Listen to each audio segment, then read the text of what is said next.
Hello నమస్తే. నేను మీ Jhansi. Welcome back to my channel. ఈరోజు నేను చేసే వంట ఉలవచారు. దీని కాంబినేషన్లో తినండి, చాలా బాగుంటుంది. ఈరోజు నేను చేసేది ఉలవల చారు. దానికోసం కావాల్సిన పదార్థాలు: ఉలవలు, పచ్చిమిర్చి, ఉల్లిపాయలు,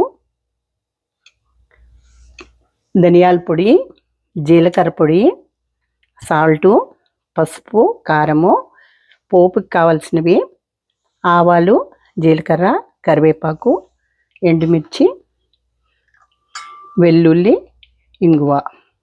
నేను చేసి పెట్టిన చిక్కటి చింతపండు గుజ్జు నుంచి 2 టీ స్పూన్లు గుజ్జు తీసుకుని నీళ్లలో కలుపుకొని పక్కన ఉంచుకున్నాను.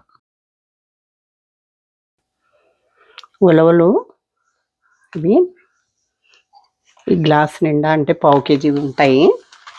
తీసుకుని శుభ్రంగా 5-6 సార్లు కడుక్కుని రాత్రంతా నానబెట్టుకున్న ఉలవలు ఇలా ఉబ్బుతాయి. కొంచెం ఒక 1.5 లీటర్ వరకు వాటర్ పోసుకుని 15 విజిల్స్ వచ్చేంత వరకు ఉడికించుకోవాలి.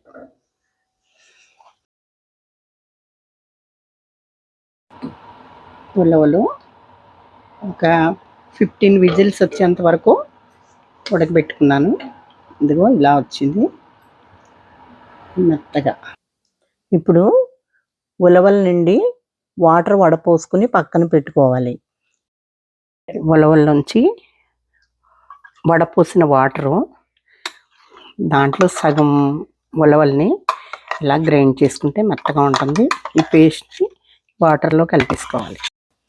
ఇలా పేస్ట్ కలుపుకోవడం వల్ల చారు చిక్కగా ఉంటుంది, పల్చగా ఉండదు, తినడానికి చాలా బాగుంటుంది. స్టవ్ ఆన్ చేసుకుని ఒక గిన్నె పెట్టుకుని కలిపిన మిశ్రమాన్ని దాంట్లో పోసుకోవాలి. కొంచెం నీళ్లు పోసుకుని ఉడికించుకోవాలి. కాస్త మరిగేటప్పుడు కొంచెం పచ్చిగా ఉండాలంటే కొంచెం ఉల్లిపాయ ముక్కలు, కొంచెం పచ్చిమిరపకాయలు వేసుకోవాలి. ఒక 10 నిమిషాలు మరిగిన తర్వాత చింతపండు గుజ్జు వేసుకోవాలి. ఒక 10 నిమిషాలు సిమ్లో పెట్టుకుని మరిగించుకుంటూ ఉండాలి. ధనియాల పొడి చిన్న స్పూన్తో 2 స్పూన్లు, జీలకర్ర పొడి, పసుపు, కారము, అల్లం ముక్కలు ఇలా కొద్దంచుకుని దాంట్లో వేసేసుకోవాలి.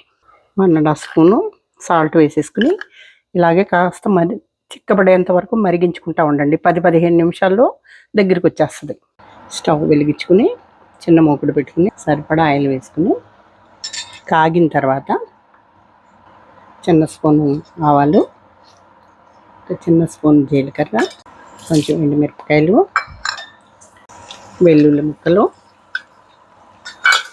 కరివేపాకు, కొంచెం ఉల్లిపాయలు వేసుకుని వేగిన తర్వాత కొంచెం ఇంగువ వేసుకోండి.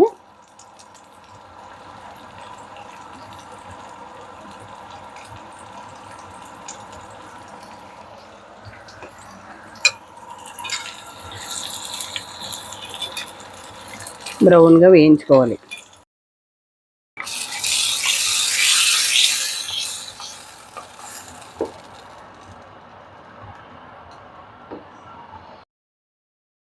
ఉలవచారు రెడీ. ఆరోగ్యానికి ఎంతో మంచిది. వెయిట్ లాస్ అవ్వడానికి, కిడ్నీలో స్టోన్స్ కూడా కరిగిపోతాయంట. దీనివల్ల చాలా బెనిఫిట్స్ ఉన్నాయి. ఈ ఉలవచారు వేడి చేస్తుంది కనుక పాలమీగడ కాంబినేషన్తో కలిపి తింటే మంచిది. మీరు కూడా ఈ హెల్దీ ఉలవచారు ట్రై చేసి ఎలా ఉందో మా కామెంట్ సెక్షన్లో చెప్పండి. సబ్స్క్రైబ్ చేసుకోవడం మర్చిపోకండి. Thank you.